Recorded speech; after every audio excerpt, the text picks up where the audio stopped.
161. Tinanong ni Kent si Lance, nasaan si Miss? Panginoon, hindi pa rin bumabangon ang ginang. Paano ba yan, hindi pa siya umiinom, bakit hindi pa siya bumangon?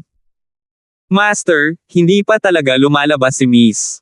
Nang marinig ito, agad na umakyat si Kent sa hagdan. Nakita ni Lance kung gaano nagmamadali si Kent, at alam niya na ito ay masama. Nagmamadali din si Lance. Bang bang! Kinatok ni Kent Brown ang pinto ng kwarto ni Sally at sumigaw, Sally. Lumapit si Lance at sinabing, Tito Kent, umalis ka na. Si Kent ay lumayo sa daan, hinawakan ni Lance ang hawakan at ginamit ang kanyang panloob na lakas upang buksan ang pinto. Si Kent Brown ay nagmamadaling pumasok sa silid at nakita na si Sally ay nakahiga sa kama na may maputlang mukha, ang kanyang mga mata ay nakapikit at ang kanyang paghinga ay napakahina. Tandaan ang URL, consuate.net. Sally.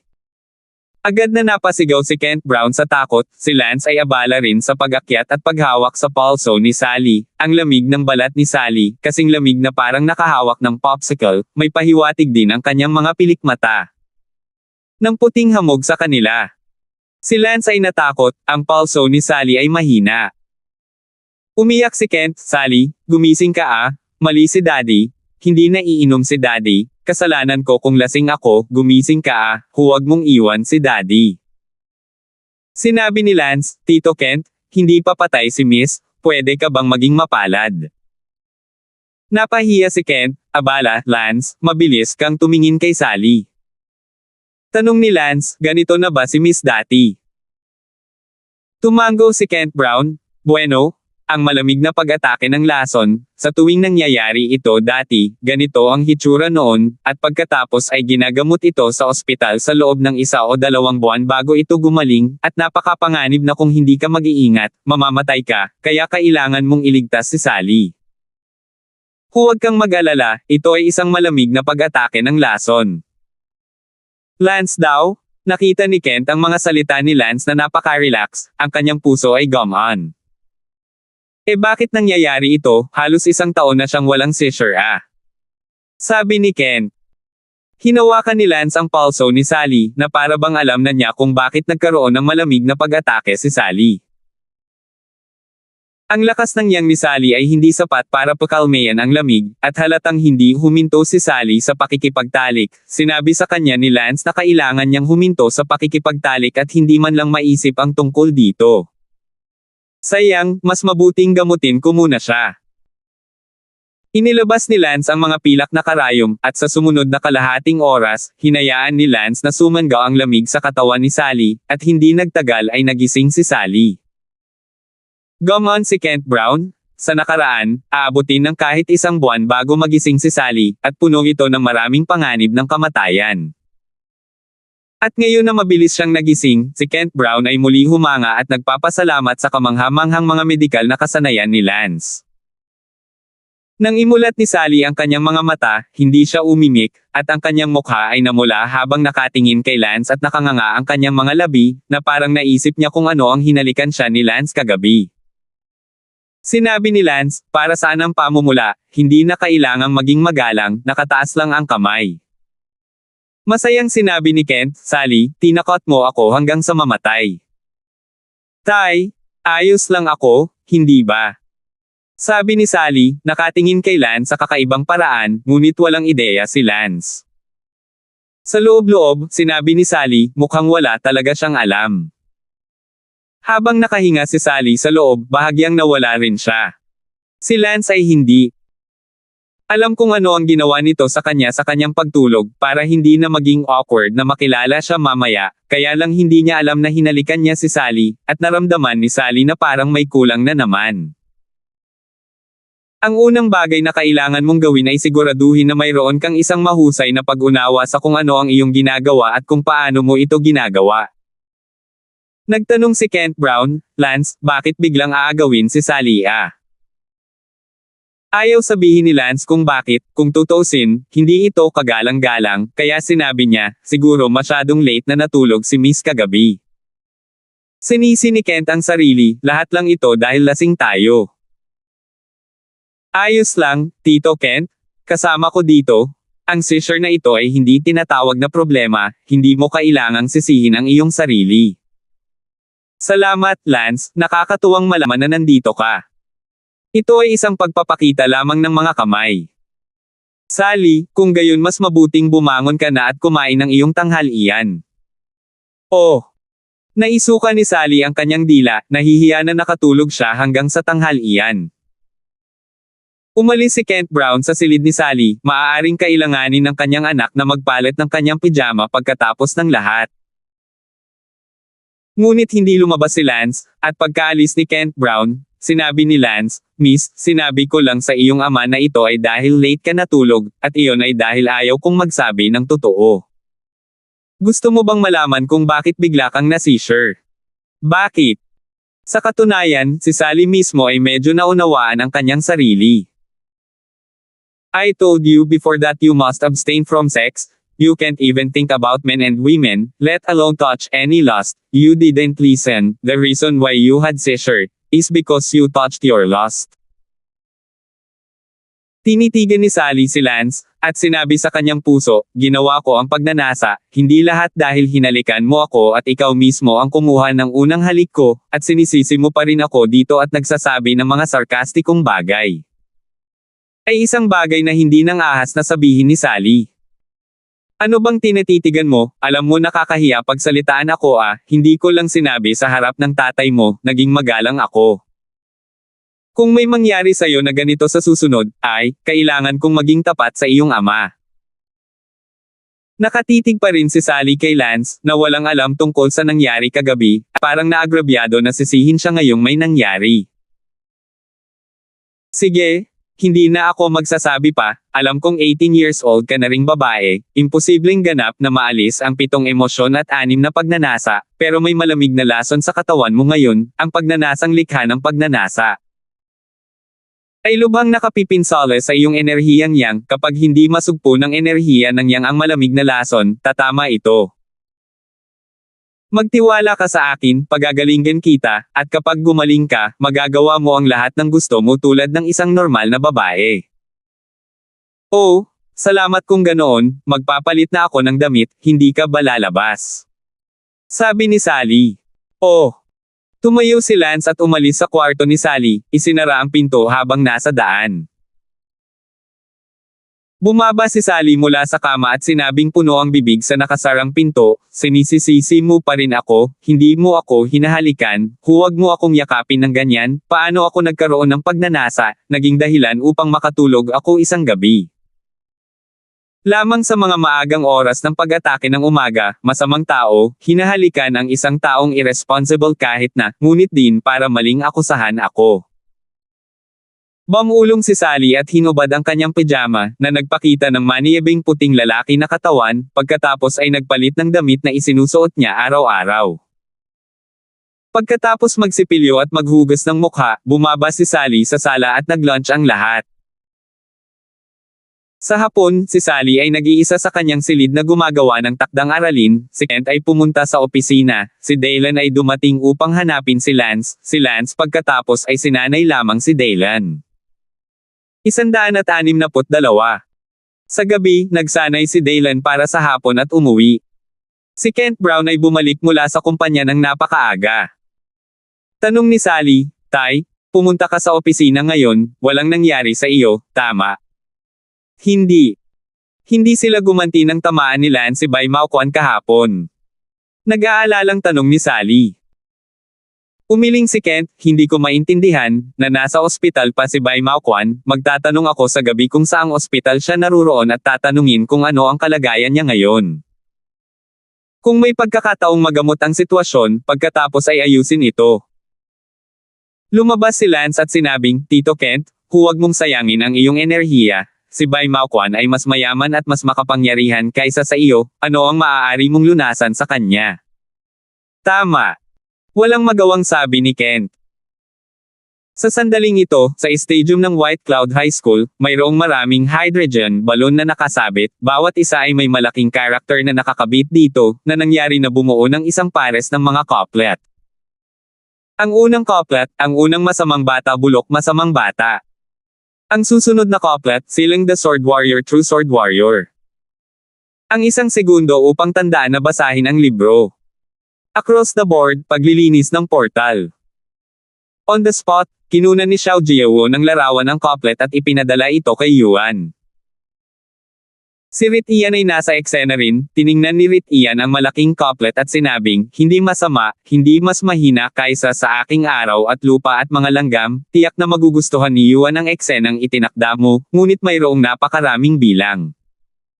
Na pamilya ng mga estudyante dito bukas, dapat sapat ang momentum. Of course. Let's go. Go home. Hintayin mo na lang bukas na bitin si Lance at linisin ang portal. Pinangunahan ni na Xiao Jiawo at Rit Ian ang ilang manggagawa palayo sa paaralan. Pagkaalis nila, tiningnan ng punong guro ang engranding eksena ng stadium na itinayo na para bang ito ay isang uri ng press conference, at walang imak na umiling.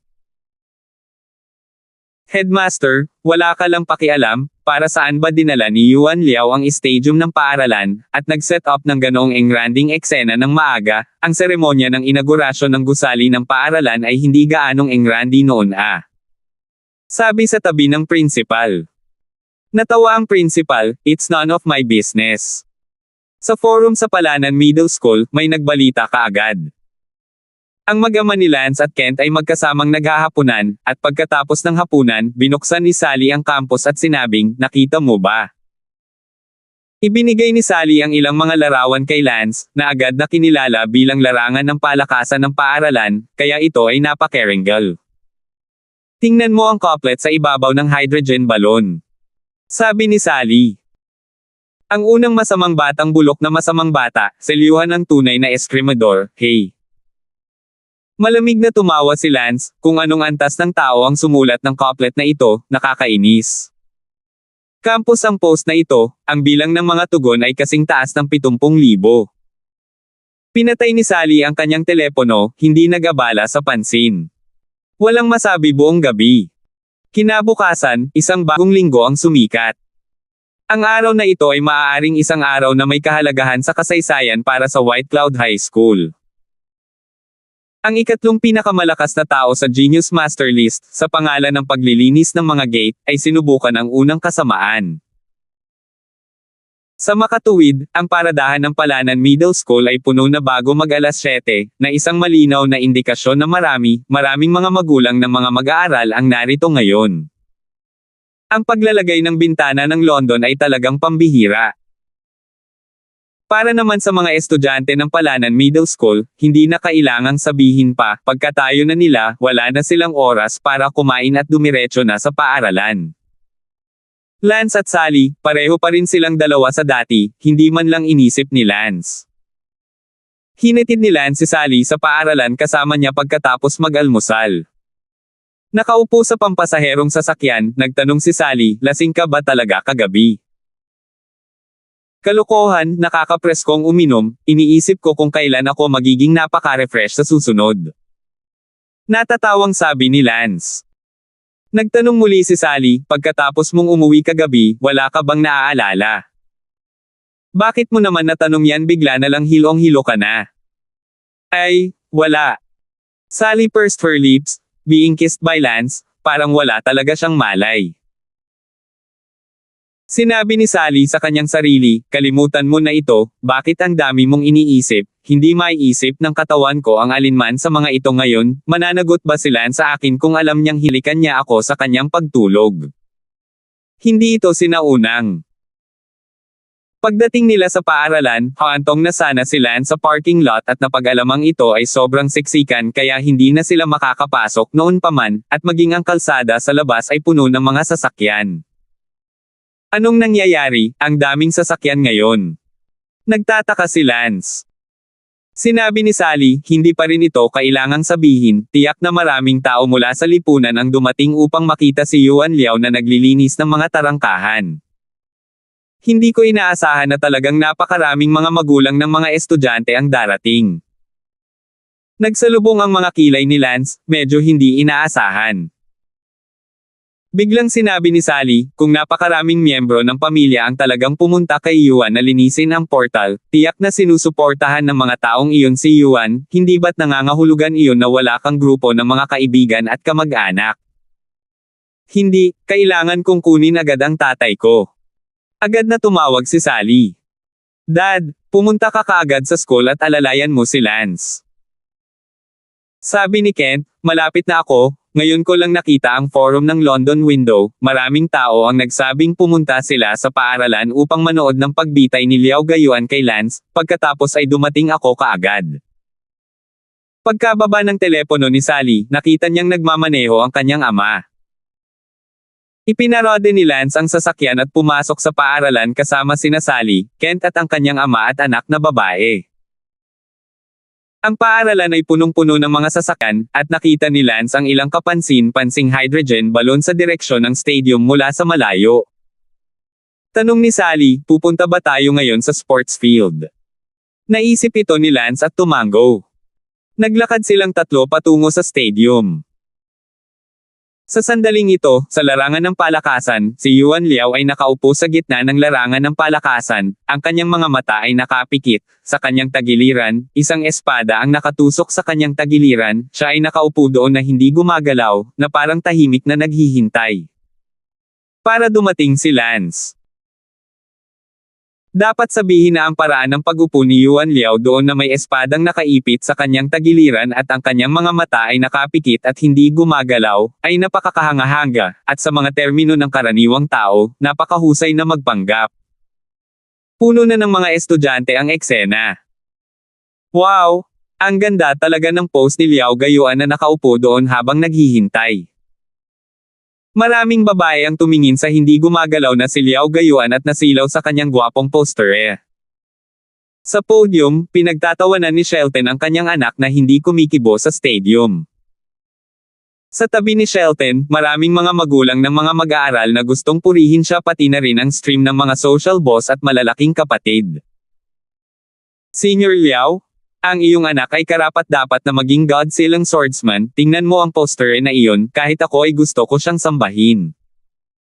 Sabi ng isang amo na nag-aaral din ang kanyang anak sa paaralan.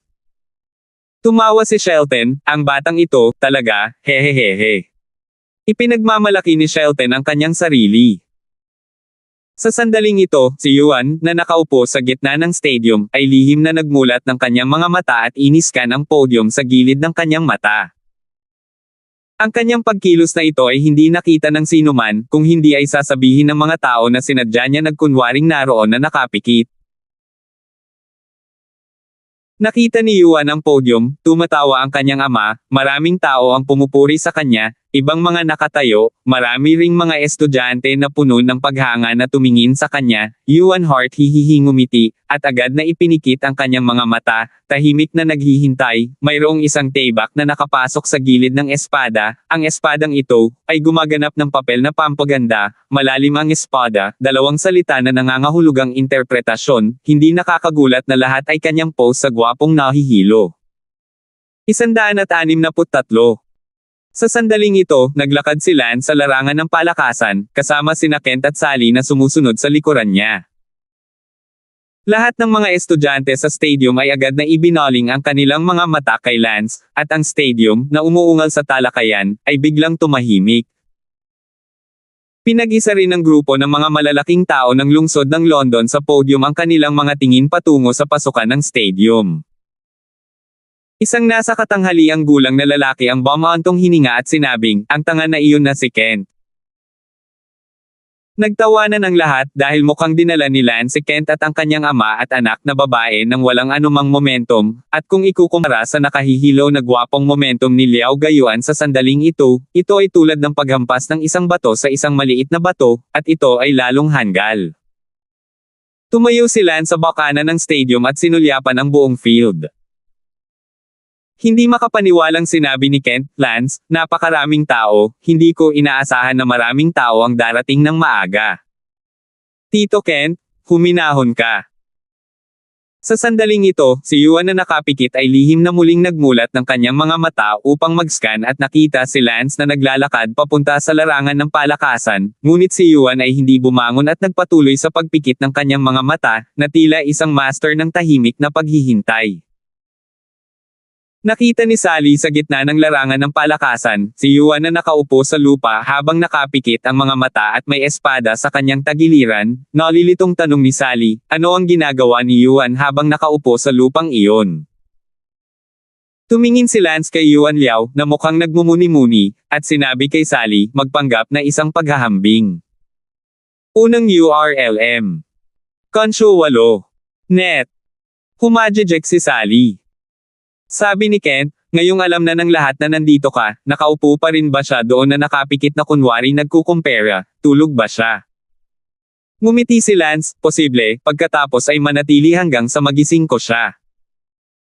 Dumampot si Lance ng isang piraso ng putik at itinapon ito kay Yuan Liao na may halong hirit, at sinabing, hayaan kitang magpanggap na magkumpara. Pa! Biglang tumama sa mukha ni Yuan Liao ang isang bola ng putik.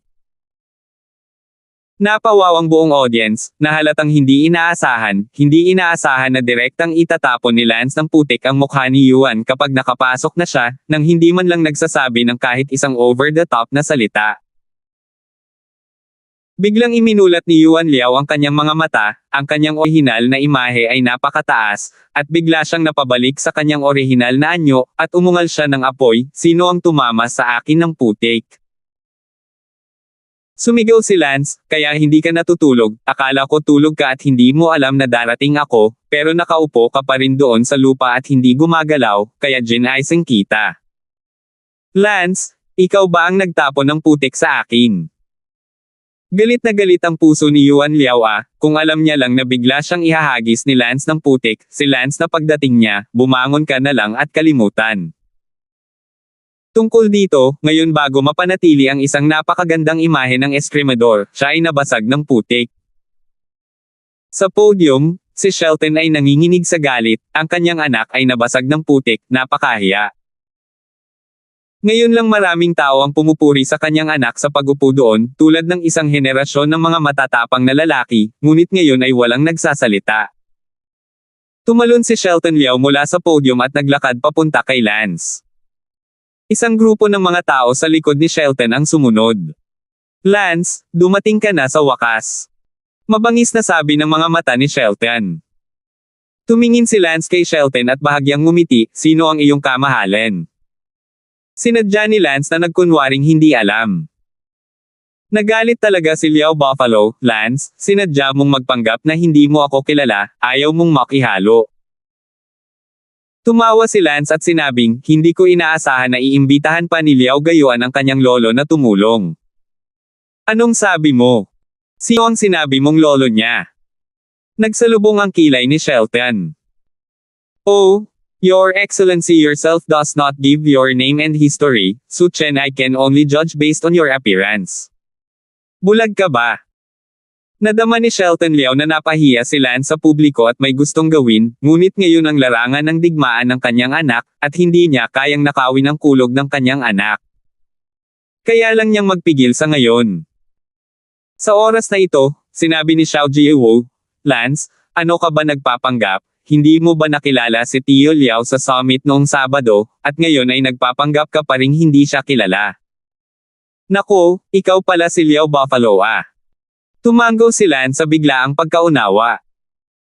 Sinabi ni Rit Ian, Lance, bastos ka, naglakas loob kang tawagin si Uncle Palnao sa kanyang pangalan.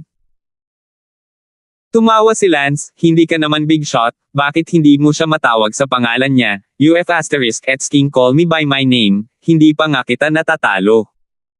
Ikaw. Bumantong hininga si Rit Ian, ibinaling ang ulo para tingnan si Shelton, na asul na ang mukha. Lance, mabuti, napakabuti, tila kailangan talaga para sa aking anak na linisin ang mga portal ngayon, itong masamang binata mo, talagang umabot ka sa yugto ng kawalan ng batas, kung hindi ka maglilinis. Itaas ang mga portal para sa Palanan Middle School, problema pa rin iyon. Sabi ni Shelton. Ngumuso si Lance. Lumapit si Yuan Liao, at ngayon ay napunasan na ang putik sa kanyang mukha. Napakainit ng puso ni Yuan Liao kaya nabasag niya ang putik sa kanyang mukha bago pa siya lumaban, at tiyak na mababayaran ang utang na ito mamaya. Lance, lilinisin ko ang portal, handa ka na ba? Tanong ni Yuan Liao. Sinabi ni Lance, ang silang God's cheap chivalry really cheap chivalry, hindi masama. Tumawa si Yuan Liao, Lance, hindi ko kailangan na purihin mo ako, huli na para sip-sip mo ako ngayon. Binigyan siya ni Lance ng puting mata at sinabing, ang tinutukoy ko ay ang bichi-bichi, Liao Damas. Yu. Hindi makahinga si Yuan saglit. Nakita ni Shelton Liao ang kanyang anak na tinutokso ni Lance ng labis, at siya ay tinukso lamang ni Lance, pakiramdam niya ay sabog na ang kanyang mga baga, hindi pa siya naging ganito kagalit mula nang siya ay isinilang. Nagalit si Shelton, Yuan, tigilan mo na ang pagmamaktol, lumaban hanggang kamatayan. Ang malalaking putok sa likod ni Shelton ay nanginginig nang marinig nila ang mga salita ni Shelton, na para bang hindi pa nila nakita si Shelton na galit noon, at lahat sila ay tumingin kay Kent Brown ng hindi makayanan. May isip kung gaano kalungkot si Kent. Ang kinabukasan. Sa oras na ito, dumating si Elsa Shu kasama ang dalawang pulis. Marami sa kanila ang tumawag, Kapitan Shu. Nang makita ni Liao Buffalo na lumitaw si Elsa Shu, kumunot ang kanyang mga kilay, na parang hindi niya gusto ang hitsura ni Elsa Shu dito. Sinabi ni Elsa Shu, Yuan Liao, wala akong pakialam kung gusto mong linisin ang iyong bahay, ngunit ipinapayo ko sa iyo na huwag lumabag sa ilalim ng linya ng pulisya, naririnig mo ba ako?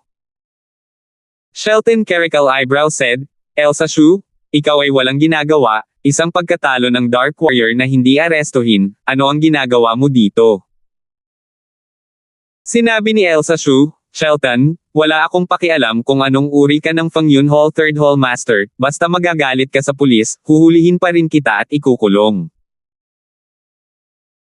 Lubhang malungkot ang mukha ni Shelton, ngunit hindi siya nang ahas na harapin si Elsa Shu, hindi ang kanyang sarili ang kinakatawan ni Elsa Shu, kundi ang bansa, hindi pa siya banggitin na si Shelton, kahit na ang pinakamalakas na eksperto sa harap ng higanteng ito ng isang ang bansa ay hahampas ng bato ng itlog. Captain Shu, so, pumunta ka ngayon para iligtas si Lance? Tanong ni Shelton. Sinabi ni Elsa Shu, pumunta lang ako para sabihin sa iyo, huwag mong hawakan ang aming ilalim, ang aming ibaba ay pumatay ng mga tao pati na rin ang bugbugin ang mga invalid, maliban doon, anuman. Ngumuso si Shelton at ibinaling ang kanyang ulo upang sabihin kay Yuan Liao, anak, naririnig mo ba ako? Mamaya, babaliin mo ang isa sa mga binti ni Lance at kaladkarin siya sa harap ni Kapitan Shu upang masubukan niya kung siya ay nilabag ang kanilang ilalim na linya. 164. Si Yuan Liao ay nagngangalit ang kanyang mga ngipin at sinabing, mabuti.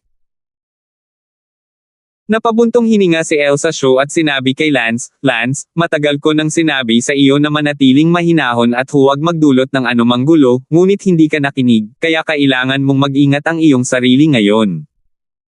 Pagkatapos sabihin iyon, kinuha ni Elsa Shu ang dalawang pulis at pumunta sa gilid. Nagtitimpi na si Shelton at sumigaw, Yuan, huwag ka nang gumawa ng kahit ano, I clear ang pinto para sa Bayun Middle School. Yes, Dad. Sigaw ni Yuan Liao bilang tugon. Agad na naghiwa-hiwalay ang mga tao, nag-iwan ng bukas na espasyo na mahigit 20 metro. Kaagad na gagawin ito, ang lahat ng mga estudyante sa eksena pati na rin ang kanilang mga magulang ay nanood ng hindi kumukurap. Siyempre, sumigaw ang ilan sa mga babaeng tagahanga ni Liao Gayuan, silang swordsman, talunin ng numero 1 kontrabida, at ibalik ang aming tahimik na campus. Kasabay ng pag-wave ng kanyang kamay, sinenyasan ni Yuan Liao ang mga fan na iyon na tumahimik, at hindi nagtagal, tumahimik ang grupo ng mga fan. Sinabihan ni Lance sina Kent at Sally na umatras ng 10 hakbang. Matapos tumahimik ang mga tagahanga, si Yuan Liao ay sumigaw ng malakas, Lance, gumagawa ka ng masama, walang batas, na ambubuli sa paaralan, nang walang disiplina, lahat ng guro at estudyante ay hindi nang ahas magsalita. Ngayon, ako, si Yuan Liao, ay maglilinis. Up for Palanan Middle School. Bago pa matapos magsalita si Yuan Liao, biglang lumipad ang isang bola ng putik sa kanyang bibig at tumigas ang kanyang bibig. Tanging si Lance lang ang naiinip na nagsabi, wala ka bang katapusan, kailangan mo pang human gal hanggang kailan? Alam mo ba na ang buong paaralan ay sumuko na sa mga klase para pumunta rito? Kung ayaw mong makipag-away, Suchen ay babalik na ako sa klase. Tandaan ang URL. Konshu 8. Net. Sa hindi kalayuan, walang imik na sinabi ni Elsa Shu, itong si Lance, maaari itong magkunwaring paghahambing, pinahiya niya si Yuan Liao, natatakot ako na mas galit si Shelton Liao. Tumingin si Elsa Shu kay Elsa Shu. Si Shelton Liao, at sigurado, si Shelton Liao ay nanginginig sa galit, ang kanyang anak ay 2 beses na binato ng putik ni Lance, at sa pagkakataong ito ay nabusalan pa niya ang kanyang bibig. Ang bibig ni Yuan na puno ng putik, mabilis na ginamit ang kanyang mga daliri upang ilabas ang bibig na puno ng putik. Itinuro ni Yuan si Lance at umungol, ikaw, Lance, hindi pa ako tapos sa iyo. Pagkasabi niyan, binunot ni Yuan Liao ang kanyang espada, Wenji's A sound. At si Lance na walang dala, nakita ni Yuan Liao si Lance na walang dala na sinusubukang lumaban sa kanya, umungal, sampain mo ito, ayaw mo bang maging walang dala? Minamababa mo ba o sinusubukang pumatay? Tumingin si Lance sa gilid ng stadium, kung saan may wallis, at agad na lumapit dito at binunot ang stake. Halika, beach warrior, tingnan natin kung gaano kalalim ang mga beachway mo. Sabi ni Lance habang hawak ang wallis. Ang mukha ni Yuan ay kulay ng atay ng baboy, winawagayway ni Lance ang wallis doon, ito ay isang tahasang insulto sa kanya. Lance, ipapaalam ko sa iyo, ang husay ko sa espada, kung gaano kalalim ang mga ito. Nagngagat ang ngipin ni Yuan Liao. Murang pamamaraan ang pinag-uusapan ko, beaches beach. Grasyo. Nagmamadaling umakyat si Yuan Liao sa galit. Magwalas sa 10,000 kabayo. Sa isang pagindayog ng espada ni Yuan Liao, humakbang siya patungo kay Lance sa magandang tindig. Baton beating chip warrior. Sadyang sumigaw si Lance at nagwalas ng stick sa likod ni Yuan Liao. Bang! Si Yuan Liao ay natangay sa lupa ng patpat ni Lance at muling kumain ng putik, ang putik na kalalabas lang sa kanyang bibig ay hindi pa nalilinis. Si Liao Gayuan, sa pagkabigla, ay napabalikwas na nakadapa sa lupa habang tinutusok ng espada ang ibabang plato ni Lance. Bahagyang tumalbog ang katawan ni Lance, at ang espada ni Liao Gayuan ay hiniwa sa ilalim ng paa ni Lance. Nataman ng stick ang ulo ng aso. Pumayag si Lance at tumangay ng stick sa ulo ni Liao Gayuan. Bang! Muling tinamaan ni Yuan Liao ang ulo sa lupa, na natamba ang dumi sa lupa na naging hugis ulo rin. Galit na sigaw ni Yuan Liao na parang hindi na siya makatiis. Sa hindi kalayuan, si Elsa Shu ay lihim na nagsabi, itong si Lance, siya ay talagang magaling sa 2 bagay, at ang kanyang magaan na kakayahan ay mas mahusay. Hinampis ni Yuan Liao ang kanyang kamay sa lupa at tumalbog muli. Lance, IF*CQ. Labis na balisa at galit si Yuan Liao kaya nagulo ang kanyang paglalaro ng espada. Si Lance ay umungol at sumigaw, buffalo isang stick. Bang! Si Lance ay nagwalas ng pamalo sa mga kamay ni Yuan Liao, at biglang, lumabas ang espada ni Yuan Liao mula sa kanyang mga kamay, at ang magkabilang kamay nito ay biglang nabalatan at duguan. Sigaw ni Yuan Liao habang nakatingin sa kanyang mga kamay, na nakabuka ang balat at dumudugo. Isang stick para ay silang mura. Si Lance ay winalis ang huling stick sa kanang bahagi ng mukha ni Liao Gayuan, at ang ulo ni Liao Gayuan ay lumipad sa kaliwa. Isa pang mura. Lumutang ang katawan ni Lance at nagwalas ng isa pang stick sa kaliwang bahagi ng kanyang mukha, kaya ang eskrimador, na lumilipad palabas sa kaliwang direksyon, ay biglang nagbago ng direksyon at lumipad palabas sa tamang direksyon. Si Yuan ay bumagsak sa lupa sa kanang bahagi, ang magkabilang gilid ng kanyang mukha ay natangay ng patpat ni Lance, at agad na namamaga, ang kanyang bagong ulong baboy na mukha, ay agad na bumalik. Nanginginig sa galit si Liao Buffalo habang pinagmamasdan ang kanyang anak na muling naging mukha ng baboy. Natahimik ang audience. Si Sally ay tumingin kay Lance nang may labis na pananabik, na may napakalakas na bodyguard sa kanyang tabi, napakaligtas. Sa eksena, ang Yvonne na iyon ay naiinggit na itinoon si Sally, labis na nagsisisi na hindi niya inamin si Lance noong una. Naglakad si Liao Buffalo patungo kay Lance. Lance! Sigaw ni Shelton Liao sa pamamagitan ng pagngangalit ng mga ngipin habang naglalakad. At hindi siya pinansin ni Lance, lumakad at hinawakan ang mga paa ni Yuan Liao. Kinaladkad siya sa harap ni Elsa Shu, at tinanong si Elsa Shu, "Opisyal, tulungan mo akong makita kung nilabag ko ang iyong linya." Nang makita ni Liao Buffalo na hindi siya pinapansin ni Lance at kinaladkad din ang kanyang anak sa harap ni Elsa Shu sa kanyang harapan, halos himatayan siya. Pinandilatan ni Elsa Shu si Lance at sinabing, "Lance, bagamat mayroon kang dalawang welga laban sa iyo, mangyaring maging mahinahon, napakayabang mo, hindi ka ba talaga natatakot sa gulo?" Pumalakpak si Lance at ngumiti, "Sa pulis na nandito, hindi ako natatakot sa anuman." Tinanong ng isa sa mga tauhan ni Liao Buffalo, "Kuya, ano ang dapat nating gawin ngayon?" Malamig ang mga mata ni Shelton, na para bang nakagawa na siya ng planong pagpatay.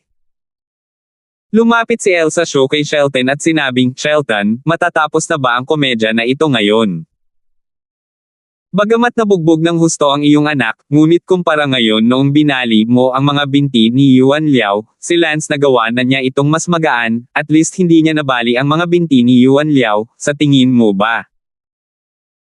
Alam ni Shelton na hindi nararapat na gumawa ng anumang bagay ngayon, at bukod pa, nagsimula siya ng isang pagpatay laban kay Lance, kaya kinailangan niyang kagatin ang kanyang mga ngipin at nguso si Lance. "Anak, tatandaan kita, teka.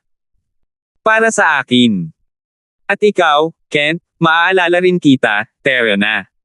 Sinabihan ni Liao Buffalo ang kanyang mga tauhan na isama ang kanyang anak at iniwan ang abo.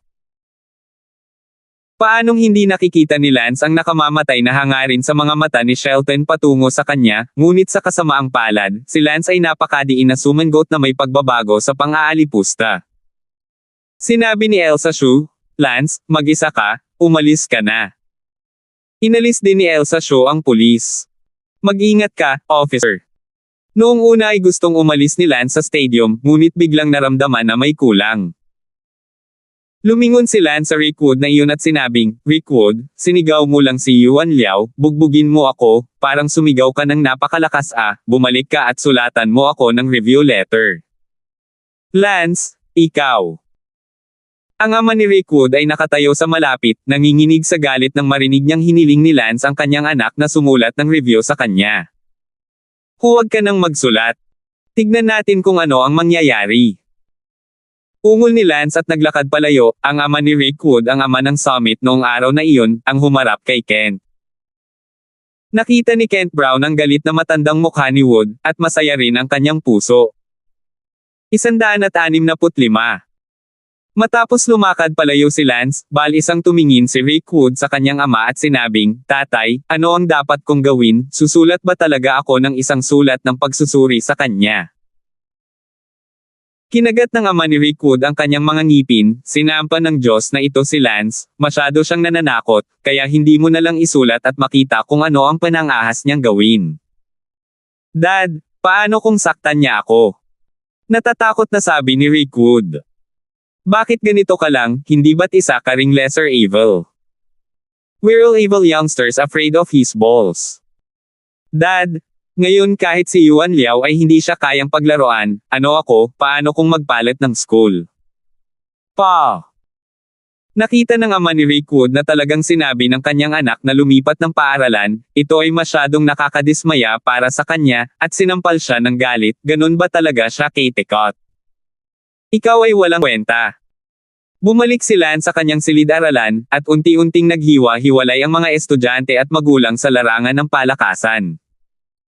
Unti-unting naibalik ang kaayusan ng paaralan. Walang alinlangan na ang Palanan Middle School campus ngayon ay pinangungunahan ni Lance, at ang pangalan ni Lance ay nasa puso ng halos bawat estudyante. Ang ikatlong pwesto sa White Cloud Middle School Genius Master List ay naging honorary title ni Lance. Ang ibang mga henyo na eksperto ay kailangang tumawag ng Brother Lance nang may paggalang nang makita nila si Lance. Sa oras ng tanghalian, tumawag si Bella kay Lance, binabati siya sa pagiging ikatlong pinakamahusay na eksperto sa henyo sa White Cloud High School. Isang segundo upang tandaan na basahin ang libro. Binati rin ni Lance ang kalagayan ng kanyang ama, at sinabi ni Bella na gumagaling na siya ngayon. Si Bella ay nag-aalaga sa kanyang ama sa ospital sa mga araw na ito, at sa kanyang akademikong pagganap, wala siyang problemang hindi pumasok sa paaralan sa loob ng isang buwan. Sinabi ni Lance na pupunta siya sa ospital mamayang hapon upang bigyan ng check-up ang kanyang ama pati na rin ang pagpapagaling. Bella ay nagpasalamat sa kanya ng 1,000 beses. Sa hapon, kinausap ni Lance si Sally at pumunta sa ospital, bagaman hindi tumanggi si Sally na pumunta, ngunit ang kanyang puso ay labis na kinakabahan, iniisip kung gusto ni Lance si Bella, kung sinamantalan niya ang paggamot na makipag-date sa pagdaan, at higit sa lahat, ang puso ni Sally ay labis na nalilito sa pag-iisip ng pagtatalik ni Lance at Bella. Bago si Lance mismo ay nagsabi na ang buhok sa kanyang sasakyan ay kay Sally, na bigla doon Beetle of hers, Lance also said that his BMW is bigger and wider, made more comfortable. Could it be that they met today and would be in the car that again? Si Sally ay sobrang na-distract mula noong umalis si Lance na wala pa siya sa kalahati ng klase. Dumating si Lance sa ospital at nakita si Bella, ilang araw na niya itong hindi nakita, at nang makita niya ito ngayon, medyo na-miss niya ito. Si Bella ay nakasuot ng kulay abong sweater at itim na pantalon, na may pares ng light-colored na bote sa kanyang mga paa, kasing simple pa rin ng dati, ngunit kaakit-akit. Lance. Medyo nagliliyab ang tingin ni Bella, ilang araw na ang nakalipas mula nang makita niya si Lance. Sa katunayan, sobrang na-miss ni Bella si Lance sa loob, ngunit hindi siya nang ahas na magkusa para tawagin siya, kaya naman napuno ng init ang kanyang mga mata at hindi na siya makapaghintay na yakapin siya nang makita niya si Lance ngayon. Terena, puntahan mo na ang tatay mo. Manam. Tumango si Bella. Nang dumating si Lance sa silid ng ospital, si Jake Palin ay nasa mabuting kalooban. Tatay, ito si Lance. Sabi ni Bella Palin. Ito ang unang pagkakataon na nakita ni Jake Palin si Lance, dahil siya ay nawala ng malay o na-resuscitate noon. Uncle Palin, maganda ang recovery mo, magiging malusog ka, walang mali sa natitirang bahagi ng iyong katawan, ngayong naalis na ang pinakamalaking problema, enjoy your life. Nakangiting sabi ni Lance. Hinawakan ni Jake Palin ang kamay ni Lance. Tumulo ang mga luha, nasasakal sa kanyang mga salita, nanginginig ang kanyang mga labi, at pagkaraan lamang ng mahabang panahon ay nasabi niya ang dalawang salita, salamat. Ang tinig ng pasasalamat na ito ay mula sa kanyang puso, sa mga araw na ito, nakikinig siya sa kanyang asawa. At ang anak na babae ay nagkwento kung paano siya tinulungan ni Lance, ngunit hindi pa niya nakikita ng personal si Lance. Sa orihinal ay marami pa ring gustong sabihin sa kanya ng personal, ngunit sa ngayon, wala siyang masabi, ang pasasalamat sa kanyang puso ay naging luha. Uncle Palin, no need to be polite, it's just a show of hands. Bella is also my good friend. If there is anything you need in the future, huwag kang masyadong magulo, just let me know, what Lance magagawa niya, obligado siyang gawin, kung ano ang hindi niya magagawa, gagawin niya ang lahat ng kanyang makakaya. Sabi ni Lance, kahit si Bella ay umiyak, itong di makasarili na espiritu, wala nang iba. Salamat. Sabi ni Jake Palin na may luha sa kanyang mga mata. Sige, bibigyan kita ng body check. Pagkatapos ay bibigyan kita ng recovery treatment, at sa wakas ay bibigyan kita ng ilang target na gamot. Kaagad na binigyan ni Lance si Jake Palin ng ilang mga tseke, at sa katunayan ay maayos ang lahat, pagkatapos ay binigyan siya ng acupuncture. Ang pangunahing layunin ng acupuncture na ito ay gawing malinaw ang mga meridian sa kanyang buong katawan, upang ang kanyang bagong gulugad ay ganap na tumugma sa kanyang orihinal na katawan. Matapos ang lahat ng ito, binigyan ni Lance si Jake Palin ng isa pang pares ng mga gamot. Nang mabalitaan ni Vice President Lunmeng na si Lance ay dumating sa ospital, siya ay dumating din sa ward na may kaba. Pagkatapos magreseta ni Lance ng gamot, tiningnan ni Lunmeng ang listahan ng mga gamot, na orihinal na gustong makita kung paano ginamit ni Lance ang gamot. Gayunpaman, nalaman ni Lunmeng na mayroong 3 halamang gamot na hindi pa narinig ni Lance sa listahan ng mga gamot na inireseta niya. Ano itong 10,000 goat grass, vermilion blood red, at foxy worm? Tanong ni Lunmeng. Chinese medicine, ha? Bakit hindi ko narinig ang 3 halamang ito? Hindi pwede. Medyo hindi nakaimik si Lance, anong klaseng mundo ito, kahit isang buong hanay ng mga halamang gamot. Walang magawa, Lance, ang reseta na ito ay walang silbi, ang 3 gamot na iyon ay hindi magagamit, maliban kung si Lance mismo ang pumili nito. Sinabi ni Lance, kaya lang, libre ako sa katapusan ng linggo, ako mismo ang maglilibot sa mga bundok. Matapos masuri si Jake Palin, inimbitahan ni Lunmeng si Lance sa kanyang opisina para muling uminom ng tsaa.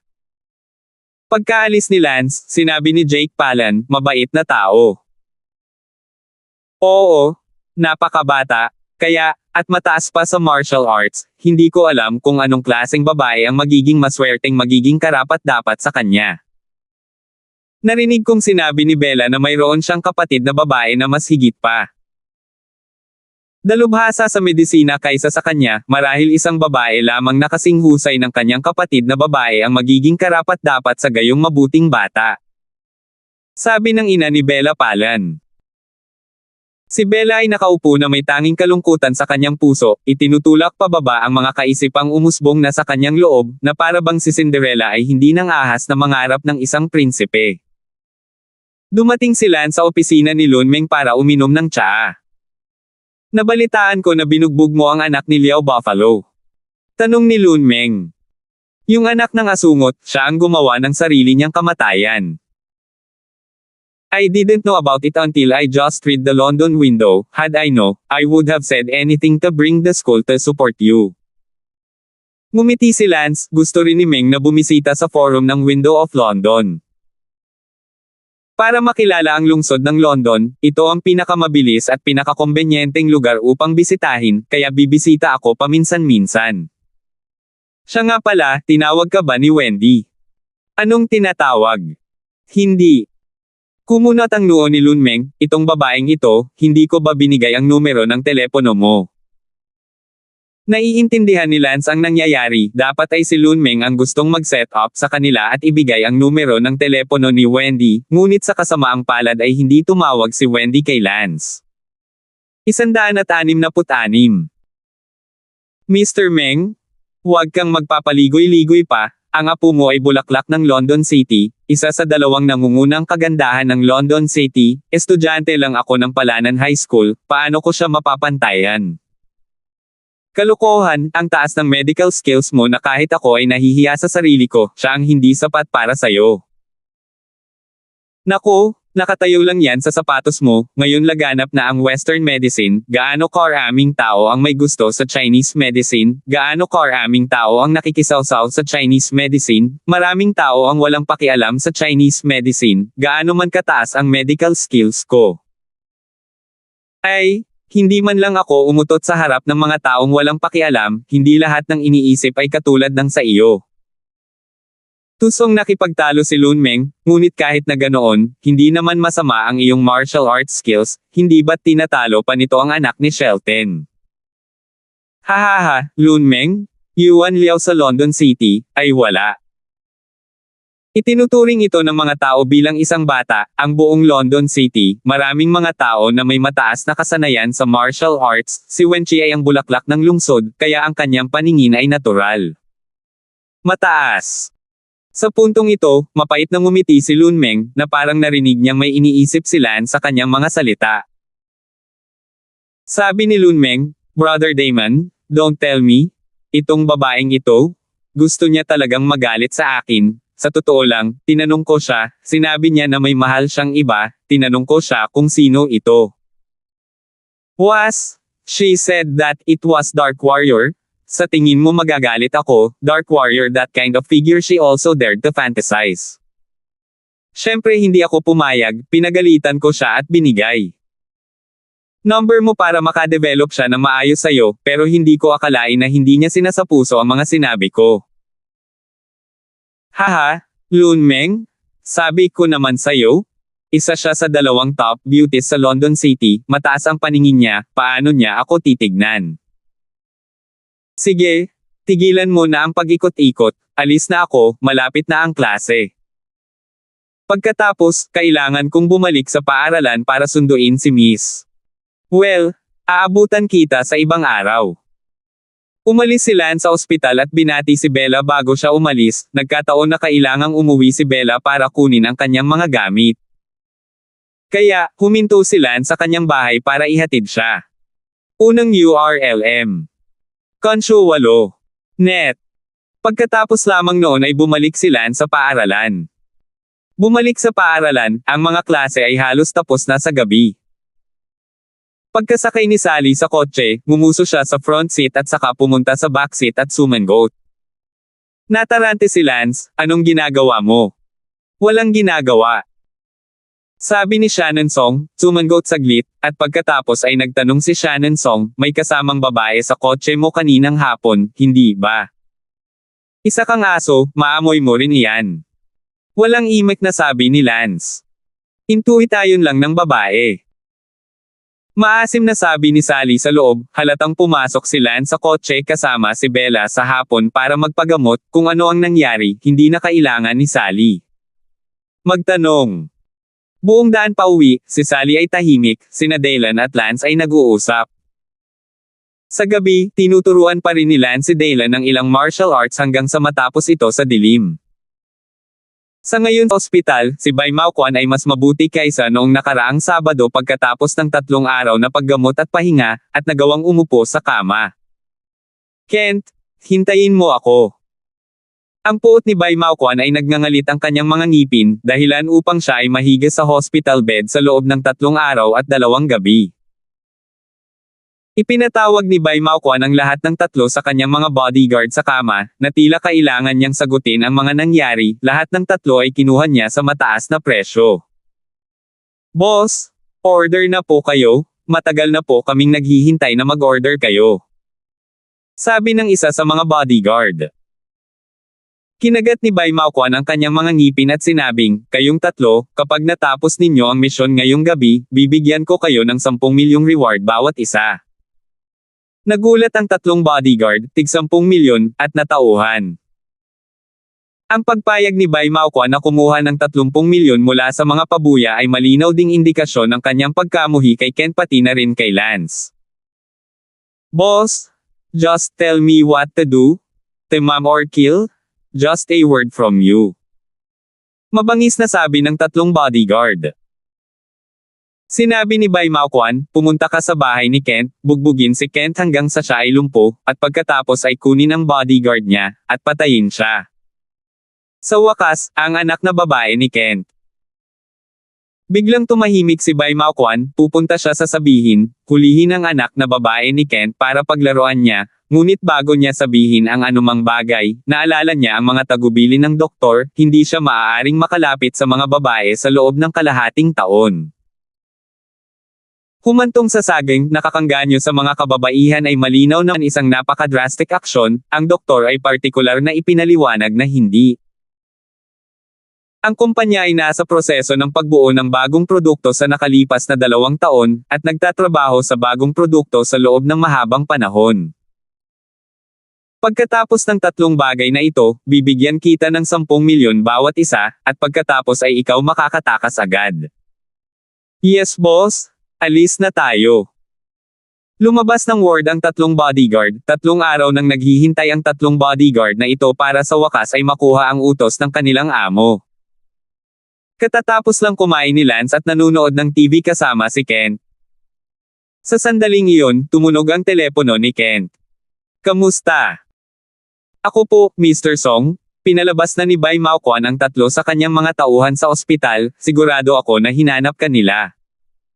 Sinabi ni Kent, bueno, alam ko, salamat, Dr. Gao. Bahala ka, ingatan mo ang sarili mo, sa itsura ni Bai Mao Quan, nagsisimula na siyang maghayganti sa inyo. Tanong ni Kent, kumusta ang sugat ni Bai Mao Quan? Makalipas ang ilang segundo, tumawa si Kent Brown Haley at ibinaba ang telepono. Narinig ni Lance ang lahat tungkol sa tawag sa telepono na kanilang pinag-usapan. Sinabi ni Kent, Lance, mas mabuti ang mga pinsala ni Bai Maoquan, at pinababa niya ang tatlo sa kanyang mga tauhan. Ang tatlong lalaking iyon sa kanya ay pawang mga eksperto, tinanggap niya sila ng taunang sweldo na mahigit 10 milyon, at sila ay on their way here now, and you do it. Tanong ni Kent morning, medyo kinakabahan siya at nag-aalala sa loob, papunta na siya dito ah. Ngumiti si Lance nang walang pakialam, malalaman ko pagdating ko. Makalipas ang halos kalahating oras, tatlong lalaking nakaitim ang dumating sa bahay ni Kent Brown. Kent, Lance, at nasaan si Sally? Tanong ng isa sa mga lalaking nakaitim, habang sina Lance at Kent ay malayang gumagawa ng tsaa at nanunood ng TV. Sinabi ni Lance, nasa itaas ang miss ko, ang pangalawang silid sa ikatlong palapag. Tumango ang lalaking nakaitim at sinabing, mabuti, kung gayon hindi na kailangan pang umakyat at yayain siyang bumaba ngayon, kapag naalagaan na kayong dalawa, kaming tatlo ang aakyat at kami mismo ang maghahasa sa kanya. Lausan, ang kamera handa pa, inutusan ito ng boss na i-record at ipadala sa London window. Bunso, handa na, 1080p HD, ilang buhok ang malinaw na nakunan. Narinig ni Kent ang salitang gang rape at nanginginig sa loob, sigurado, hindi basta-basta pinabayaan sila ni Bai Maoquan. Ngunit tumawa si Lance, gang rape. Natatakot ako na kayong tatlo ay walang lakas na maging bakla. Get gay. Don't worry. Pinayagan lang tayo ng boss na mag-gang rape si Sally, hindi niya sinabi sa akin na makipag-gay sa inyo. 167. Sinasabi ko na kayong tatlo ang naglalambingan. Lance, tumatawa ka pa, isa kang maliit na campus bodyguard na naglakas loob din na bugbugin ang amo natin, masyado kang mahaba habang buhay. Ang tanga na iyon na si Bai Maoquan ay hindi man lang marunong magsisi. Umiling si Lance. Tumigil ka na sa pagmamaktol at umakyat ka. Sumunod kina Lance at Kent ng tatlong lalaking nakasuot ng itim. Hinampis ni Lance ang kanyang kamay sa tea table at ang triple teacups ay tumalbog, pagkatapos ay hinampis ni Lance ang kanyang palad at ang tatlong tumatalbog na teacup ay mabilis na lumipad patungo sa tatlong lalaki. Pop! Pop! Pop! Tumpak na tumama sa noo ang tatlong tasa ng tsaa. Tapos, walang sabi-sabing natamba ang tatlo. Umalis si Lance sa kanyang bibig, umupa ng taon ng sweldo na 10 milyon, ngunit ito ay napakawalang silbi. Si Kent ay lubos na nagulat na si Lance ay napakadaling nabigo, ang 10 milyong upahang ito ay masyadong walang silbi. Noong nakaraan, si Kent ay nainggit kay Bai Maoquan sa pagkuha ng tatlong eksperto. Si Kent ay abala sa pagtatanong, ano ang nangyari sa kanila? Nahihilo. Sinampal mo lang ang tatlong tasa ng tsaa sa kanilang mga noo at nawalan sila ng malay, sila ay mga eksperto ni Bai Maoquan na tinanggap na may taunang sweldo na 10 milyon. Si Kent Brown ay hindi makapaniwala, 10 milyon sa isang taon. Experts. Uncle Kent, please don't insult the word expert, okay? Sandaling hindi nakaimik si Kent. Umakyat si Lance, kumuha ng isang piraso ng iCad, at itinali ang tatlong tinaguriang eksperto, sa isang bola, na parang dumpling. Lance, paano na sila ngayon? Tanong ni Kent. Sinabi ni Lance, Tito Kent, maaari kang manood ng TV mag-isa, babalik ako sa 1 minuto. Saan ka pupunta, gusto mo bang itapon sila sa ilog para pakainin ang mga isda? Huwag na huwag kang papatay ng kahit na sino, yan ang bottom line ng pulis. Nagulat si Kent. Pinunasan ni Lance ang kanyang malamig na pawis at sinabing, Tito Kent, mukhang mas matigas ka pa sa akin. Hindi man lang naisip ni Lance ang ideya na itapon ito sa ilog para pakainin ang mga isda. Natigilan si Kent. Ngumiti si Lance, hindi naman tungkol sa pagpapakain ng isda, gusto ko lang ipadala ang dumpling ng tao na ito kay Bai Maoquan at ayusin ang negosyo mo sa kanya, hindi ba sinabi mo na sinira na ng kumpanya niya ang kontrata? Okay, ay alis na ako. Hinawakan ni Lance ang dumpling ng karne ng tao gamit ang isang kamay, na para bang nagbuhat siya ng garbage bag, at lumabas ng pinto. Pumunta si Lance sa carport, binuksan ang trunk ng Porsche, itinapon ang mga dumplings ng tao, at umalis. Sa ospital, nakahiga si Bai Mao-kwan sa kama, nagngangalit ang kanyang mga ngipin. Kent Brown, ito ang nangyayari kapag nasaktan mo ako, ang aking tiyuhin, na siyang unang kinatawan ng pinuno ng Chemical Dragon Hall, ikaw ay hindi naliliwanagan, naglakas loob ka din na saktan ako. Noon lang, tumawag ang cellphone ni Bai Mao-kwan, at sa unang tingin, galing ito sa tiyuhin niya. How's it going now? Malamig na sabi ng boses sa telepono. Tito, ayos lang? Nakiusap na ako sa mga bodyguard ko na alagaan sila, kung hindi ako makakapag-drive mamaya, tulungan mo ako sa kalalabasan nito ah. Sabi ni Bai Mao-kwan, no wonder he dare to let someone gang. Panggagahasa kay Sally, patayin si Lance at pilitin si Kent, ito ay isang taong sumusuporta sa kanya. Sinabi ng kabilang panig, si Kent ay isang taong may maliit na kapangyarihan, ano ang huli, walang masama kung patayin si Kent at itapon para pakainin ang isda. Salamat tito, tatawagan kita kapag kailangan ko, hindi ko kailangan ng tulong mo sa ngayon, ang 3 bodyguard ko ay hindi libreng pagkain. Pagkatapos niyang sabihin iyon ay ibinaba na ng kabilang partido ang telepono. Sa sandaling ito, sa labas ng bintana ng silid ng ospital na ito, hinawakan ni Lance ang King Woman Dumplings, narinig ang tawag sa telepono mula kay Bai Mao-kwan sa loob. Ang puso ni Lance ay nagngangalit, si Bai Mao-kwan na tiyuhin, ay masyadong walang awa, ang pagtapon kay Tito Kent sa ilog upang pakainin ang mga isda ay hindi masama. Bagamat ang mga pulis sa mundong ito ay may mahalagang papel, ngunit, para sa gayong madilim na pamamaraan, ang Diyos walang alam, ano ang magagawa ng pulis kung walang ebidensya. Si Lance ay nasa labas ng bintana, saglit na tahimik. Ang mga taong ito, dahil nang ahas silang magsalita tungkol sa pagtatapon kay Tito Kent sa ilog para pakainin ang mga isda, sapat na iyon upang ipakita na talagang naglakas loob silang gawin ito, at maaaring nagawa na. Kung isang araw ay gagawin nila ito ng tahimik habang wala si Lance, o habang nasa business trip si Tito Kent, sino ang pupuntahan ni Lance? Alam ko na ang mga irregular na puwersa ay hindi masusunod, ngunit hindi ko inaasahan na ito ay magiging napakabagal. Kaya naman napurol si Lance nang marinig niya ang kanilang tawag sa telepono, dahil natakot si Lance. Tila palaging minamaliit ni Lance ang lakas ng loob at taktika ng mga hindi regular na puwersang ito. Kailangang magkaroon ng plano si Lance, huwag mong hintayin na si Tito Kent ay talagang tahimik na mawala sa kanila at pagkatapos ay magsisi. Nang matapos ni Lance ang kanyang katahimikan, gumulong siya at pumasok sa ward. Ang ward na ito ay isang senior ward, at mayroon lamang isang tao, si Bai Mao-kwan. Sino? Nagulat si Bai Mao-kwan. Inihagis ni Lance ang isang dumpling ng tao sa kama ng ospital. Ang 3 bodyguard na nakasuot ng itim ay humagulgol sa pagkabalisa.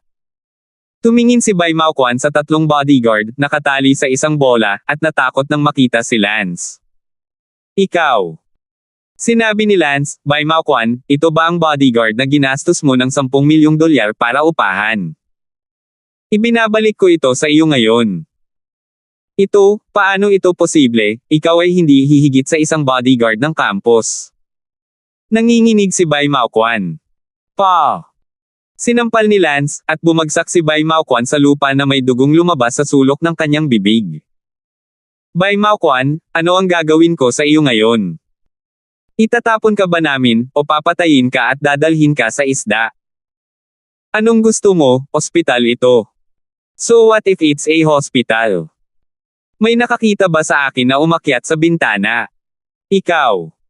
Nanginginig ang katawan ni Bai Mao-kwan, natakot na tumingin kay Lance.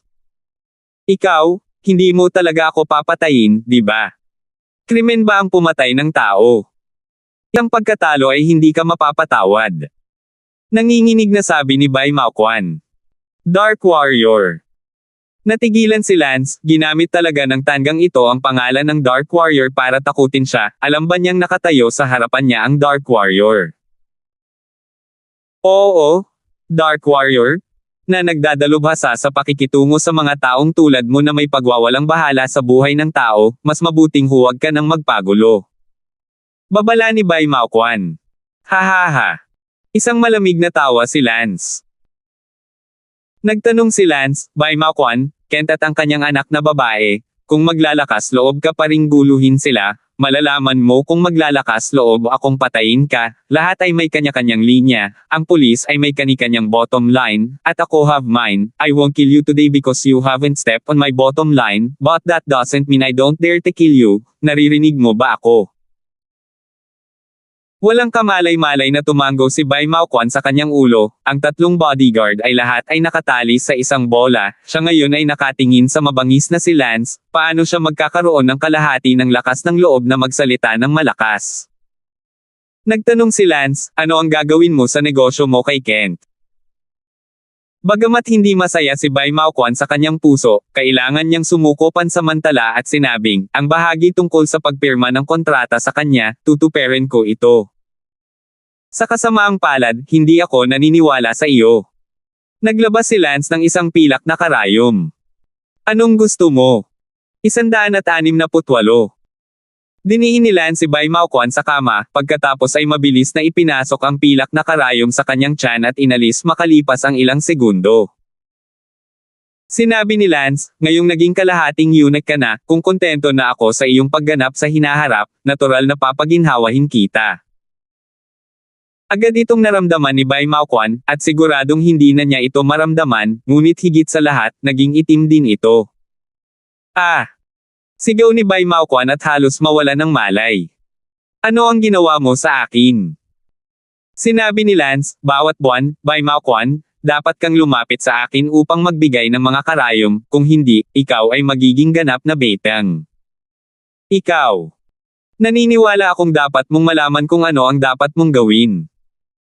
Hindi nagabalang magsalita si Lance sa kanya, tumalon sa bintana at lumakad palayo. Natarante si Bai Maokwan at sumigaw para sa doktor habang pinindot ang call button sa bedside table, at hindi nagtagal ay dumating ang doktor at agad na sinuri si Bai Maokwan. Sa kasamaang palad, ang doktor ay walang magawa at hindi man lang alam kung ano ang nangyayari, kung bakit ito naging itim, at ngayon ay walang function maliban sa pag-ihi. Kinailangang tawagan ng galit na si Bai Maokwan ang kanyang tiyuhin, tila hindi niya malulutas ang bagay na ito, kaya dapat niyang hayaang tumulong ang kanyang tiyuhin. Ang isang segundo upang tandaan na basahin ang libro. Makalipas ang halos isang oras. Dumating sa ospital ang isang matandang lalaki sa edad na 66 taon na may isang napaka-prominenteng peklat sa kanyang mukha, mukhang napakabangis. Siya ay tiyuhin ni Bai Maokwan, ang unang vice hallmaster ng Hualong Hall, at ang kanyang pangalan ay Joel. Tiyo, tingnan mo, buho. Sabi ni Bai Maokwan sa harap ng mukha ng kanyang tiyuhin. Sinunog ito ng kanyang tiyuhin gamit ang kanyang sigarilyo at tinanong, wala ka na talagang nararamdaman. Huwag kang makaramdam ng kahit ano, hindi man lang nasusunog ang sigarilyo. Binasag ng kanyang tiyuhin ang upos ng sigarilyo sa lupa. Uncle, kailangan mong magpasya para sa akin, na sinabi ni Lance na kailangan kong puntahan siya isang beses sa isang buwan para magpa-injection, kung hindi, ito ay automatikong mahuhulog at tuluyang magiging eunuch. Ano ang gagawin ko? Lance, ang kanyang lakas ay hindi karaniwan, ang aking 3 bodyguard na kinuha ko na may taunang sweldo na $10 milyong ay ibinaba niya lahat. Sigaw ni Bai Maokwan.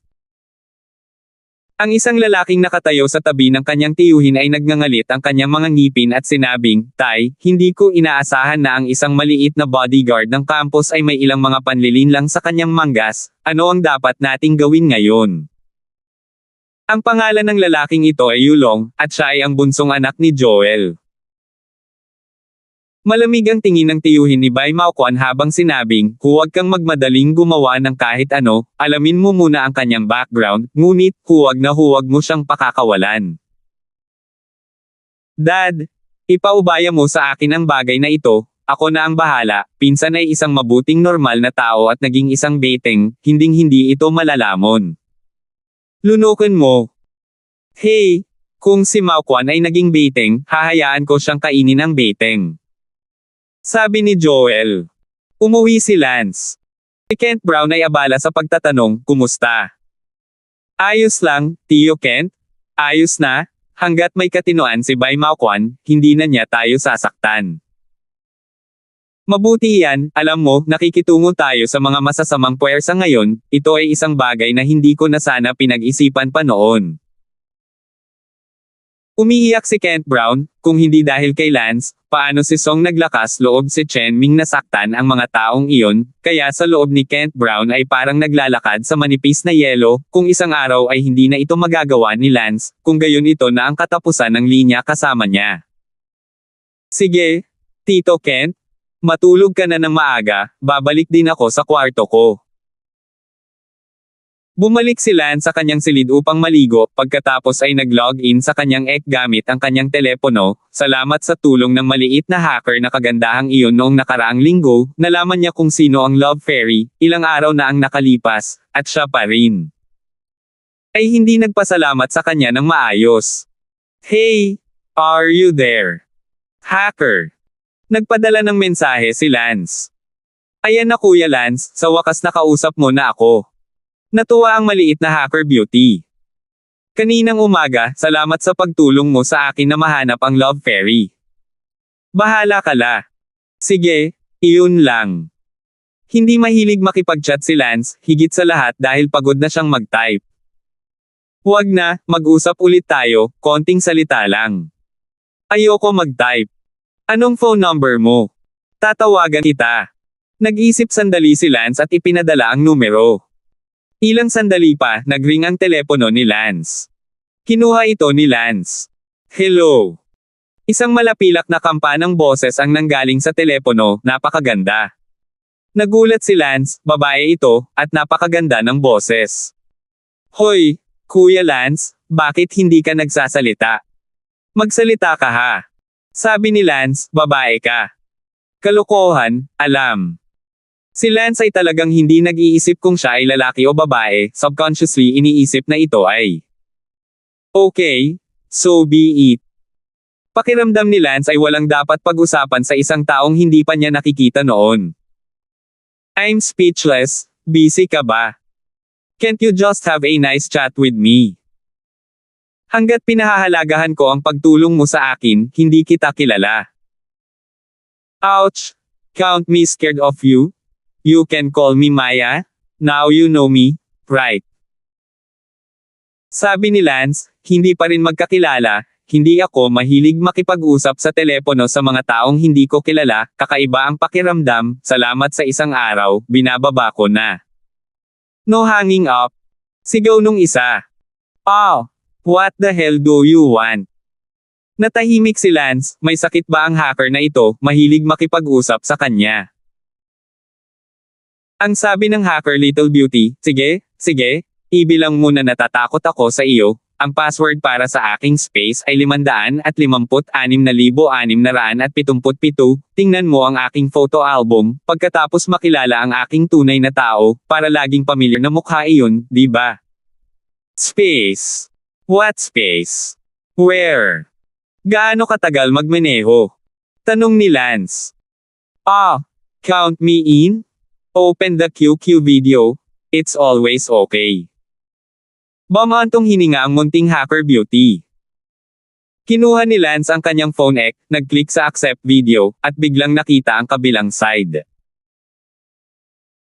Nakita ni Lance sa larawan ng telepono, isang batang babae na hindi masyadong malaki, nakasuot ng isang pares ng orange na iframe, walang lens, napaka-cute, ang cute na babae na ito ay inilabas din ang kanyang dila kay Lance, napakaganda. Ngayon nakita mo na, kontento ka na, acquaintances na tayo, right?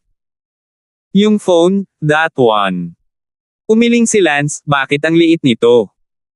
Nasaan ang mga kabataan, 15 taong gulang na sila? Ang kabilang panig ay nakasimangot, pagkatapos ay ibinuga ang kanyang dibdib, ang dibdib na iyon ay maaaring may kumpara kay Elsa Shue, nagulat si Lance, ang dibdib at ang malambot na mukha ay tila hindi tugma.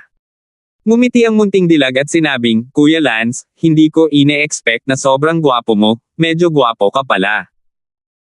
Walang pakialam na sinabi ni Lance, fine, class grass lang. Wow! Bancho pa naman? So do you think I'm pretty? Tanong ng munting dilag, saka pumikit. Sinabi ni Lance, okay lang.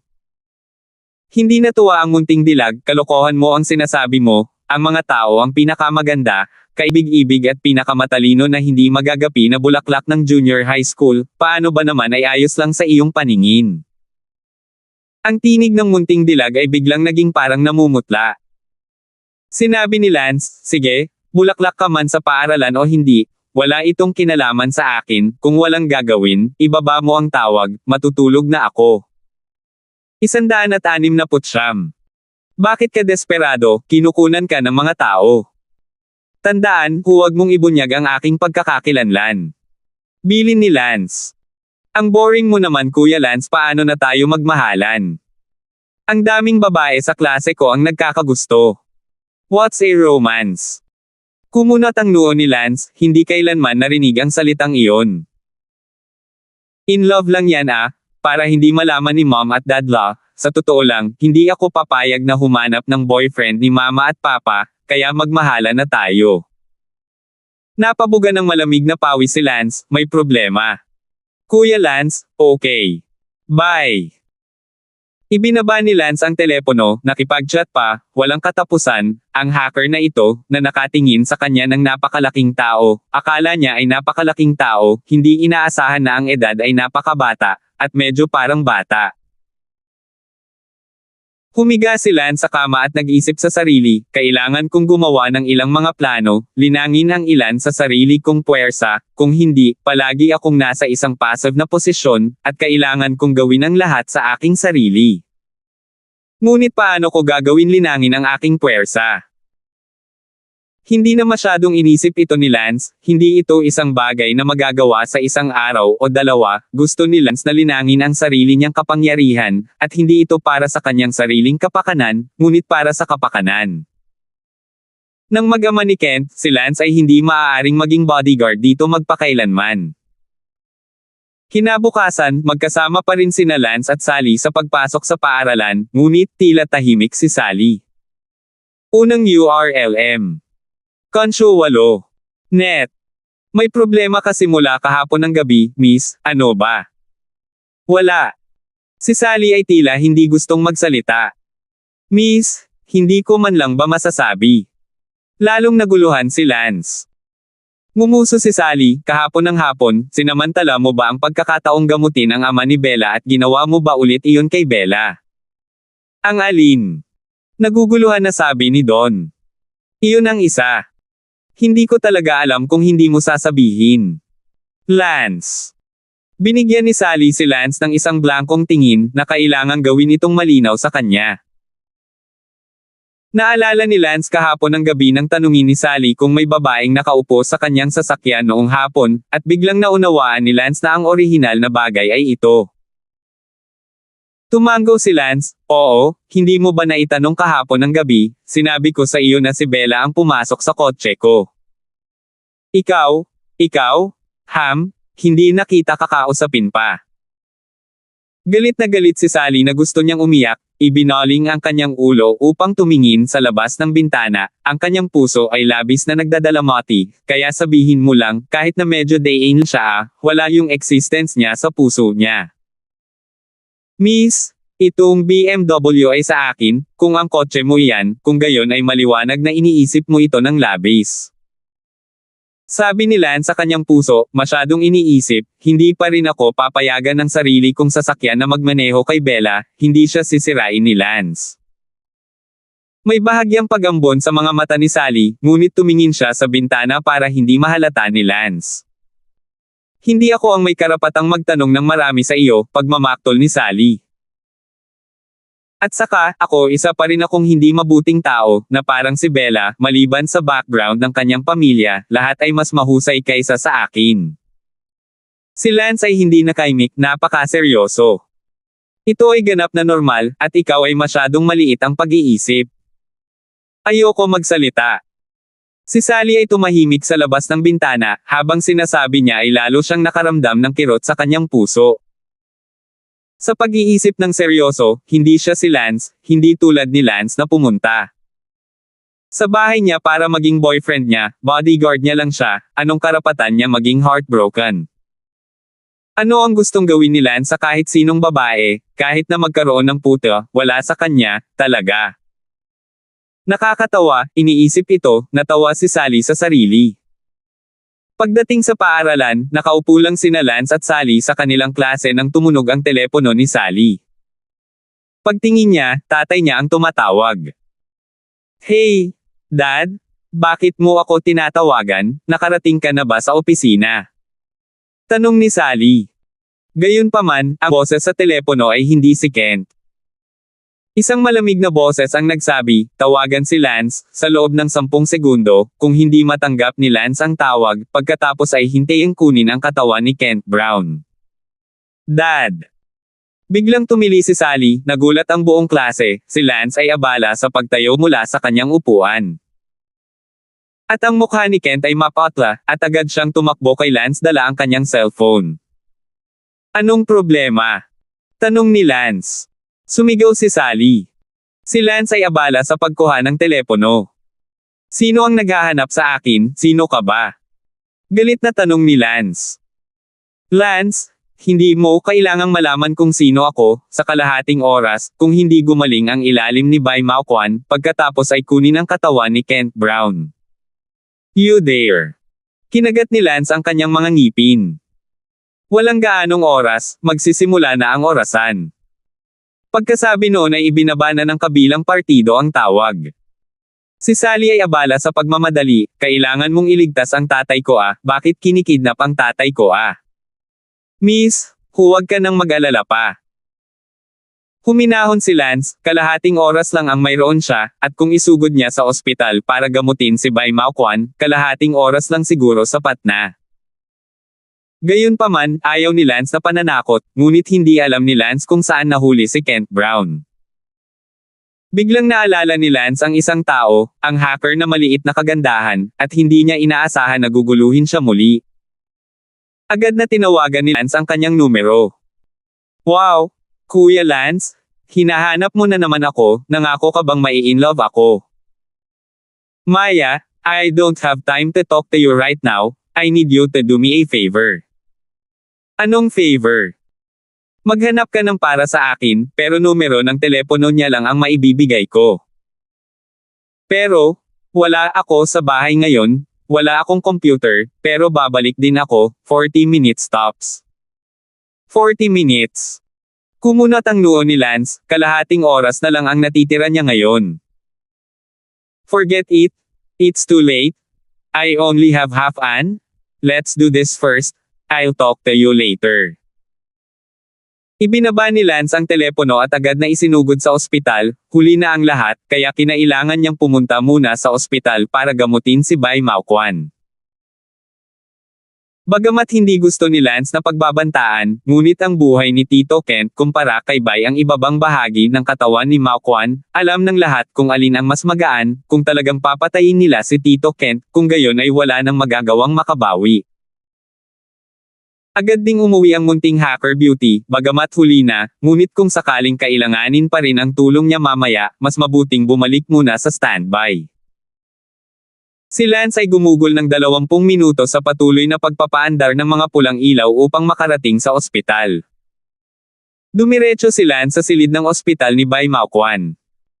Sa sandaling ito, si Bai Mao Quan ay naghihintay sa pagdating ni Lance na naka-cross legs. Sabik din si Sally na sundan si Lance, ang kalokohan na katatapos lang mangyari habang papunta sa paaralan ay matagal ng laho. 170. Nang makita ni Bai Mao Quan si Lance na paparating, nakakross pa rin ang kanyang mga paa at humihigop ng medyo mapagmataas na poster Habang natanggap ko ang tawag, ay machine ito, napakabata pa para makipag-away sa akin. Sinabi ni Lance, maaari ba nating simulan ang paggamot ngayon? Nagkunwaring hindi narinig ni Bai Mao Quan. Sabi ko, handa na ba ito para sa paggamot? Sigaw ni Lance. Sinabi ni Bai Mao Quan, huwag magmadali, maghintay pa tayo ng kalahating oras. Tiningnan ni Lance ang oras, may 7 minuto pa. Sinabi ni Lance, Bai Mao Quan, kung may mangyari kay Kent, ako ang unang magtapon sa iyo mula rito, ngayon kailangan mong maghintay ng isa pang kalahating oras, okay oo, pagkatapos ay sabay tayong maghihintay. Nagulat si Bai Maoquan, oo, kung talagang pinatay ng kanyang pinsan si Kent, hindi ba't wala na rin siyang buhay na mabubuhay? Sa pag-iisip nito, si Bai Maoquan ay abala sa pagsasabing, maaari mo nang simulan ang paggamot. Napaungol si Lance, at walang sabi-sabi, direktang ipinasok niya ang 2 pilak na karayom sa tiyan ni Bai Maoquan. Ah! Napasigaw si Bai Maoquan sa sakit, hindi na kinailangan pang haburin ni Lance ang kanyang damit para tumpak na mabutas ang mga punto ng acupuncture. Pagkaraan ng 3 minuto, inilabas ni Lance ang mga pilak na karayom. Sinabi ni Lance, tumawag ka agad at sabihin sa kanya na palayain si Kent, bagamat hindi ko pa alam kung sino ang taong iyon, tiyak na may kaugnayan ito sa iyo. Tandaan ang URL. Konsyo 8. Net. Sinabi ni Bai Maoquan, kailangan kong tiyakin na ito ay talagang gumaling muna. Sinabihan ni Lance si Sally na lumabas muna, para hindi makakita ng anumang nakakadiri. Pinatunayan ni Bai Maoquan na talagang hindi na ito kalahating eunuch. Tuwang-tuwa si Bai Maoquan kaya agad siyang tumawag, hoy, pinsan, gumaling na. Very good. Pagkababa ng telepono, lumabas si Lance sa silid ng ospital. Si Sally ay abala sa pagtatanong, kamusta? Magiging okay pa ba ang tatay ko? Don't worry, tatawagan ko ulit ang cellphone ng papa mo at tingnan ko. Kaagad na tinawagan ni Lance ang cellphone ni Kent at mabilis na kinuha, ngunit ang sumagot ay hindi si Kent, ito ay ang taong tumawag sa kanya noon. Pwede ba nating palayain si Kent ngayon? Malamig na sabi ni Lance. Lance, umasa kang malalaman mo kung ano ang makakabuti para sa iyo, kung hindi, maghihintay ka na kunin ang bangkay ni Kent Brown, ngunit kahit na maiiwasan ang parusang kamatayan ni Kent Brown, mahirap makatakas ng buhay, kaya ito ay isang aral. Para sa iyo, kumilos ng may kapayapaan mula ngayon, huwag kang maging walang utang na loob. Anong gusto mo? Nanlamig ang mukha ni Lance. Hahaha, no need to be nervous, removing quite his arm is just. Binaba ang telepono. Nagalit si Lance, anak ng asungot. Sa sandaling iyon, tumawag ang munting hacker beauty. Kuya Lance, nakauwi na ako, kailangan mo pa ba ng tulong ko ngayon? Salamat, at tutulungan mo akong malaman kung nasaan kaagad ang numerong ito. Sige. Iniulat ni Lance ang numero ng telepono ni Kent sa maliit na kagandahan ng hacker, at pagkaraan ng mga 2 minuto, nalaman ng maliit na kagandahan ng hacker ang eksaktong lokasyon. Kuya Lance, nasa Brilliant Daxia, mga 300 metro mula sa kinalalagyan mo ngayon, pero hindi ko alam kung ilang palapag, pumunta ka muna sa Brilliant Building at tutukayin ko ang eksaktong lokasyon ng kabilang partido base sa iyong lokasyon. Salamat. Si Brilliant Dasha, malapit ito sa ospital. Tumalon si Lance sa bintana at direktang tumalon sa bubong, 300 metro, wala pang 20 segundo, nakatayo si Lance sa tuktok ng Splendid Dacha Building. Batay sa lokasyon ni Lance, tinukoy ng maliit na kagandahan ng hacker ang eksaktong lokasyon. Kuya Lance, ang lokasyon mo ay mga 8 palapag sa itaas. Agad na tumalon si Lance mula sa bubong ng gusali at tumalon sa bintana habang siya ay bumaba sa ika-8 palapag. Ang palapag na ito, na nagkataong ika-11 palapag, ay isang gusali ng opisina sa gusaling ito, ngunit ito ay isang walang laman na opisina, at ang kumpanyang dating nagtrabaho doon ay nagsara lamang. Sa isa sa mga opisina sa ika-11 palapag, si Kent ay nakatali sa kanyang mga kamay sa likod at tape sa kanyang bibig. Ang isang lalaki ay may hawak na isang natitiklop na kutsilyo sa kanyang kamay, ang kanyang mga mata ay nakakatakot na tumingin kay Kent na may mapang asar ng ngiti at sinabing, Kent, ikaw ay isang maliit na may-ari ng negosyo, ako ay talagang nakikiusyoso, ang lakas ng loob mong makipaglaro sa akin, karapat-dapat ka bang makipaglaro sa akin? Sa tabi ng lalaking ito ay nakatayo ang 2 niyang tauhan, 2 lalaki na ngayon ay nagkukuskos ng kanilang mga kamao. Umiling si Kent, ngunit walang magawa. Sa pag-iisip na nakahanap ka ng bodyguard na hindi masama sa martial arts at mayabang ka, aba, ang London City ay puno ng mga eksperto, kahit ako ay hindi nangangahas na maging masyadong mataas, ikaw maliit na tao, katawa-tawa. Katawa-tawa. Ngayon, may iligtas ka ba ng Lance na iyon? Tanong ng kaitikot-takot na lalaki, puno ng paghamak at panunuya. Sinabi ng isa sa mga lalaki, "Kuya, ano ang gagawin sa kanya?"